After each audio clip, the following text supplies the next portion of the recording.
Now we are at the Canton Tower. Exactly at the bubble tram.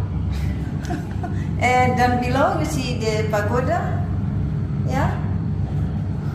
From here you can see all the Guangzhou city.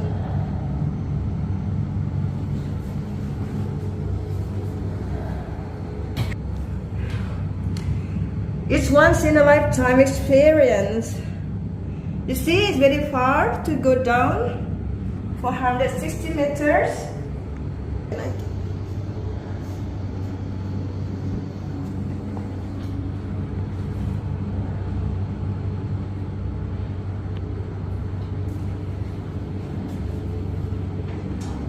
This is some of subtleties for riding bubble tram.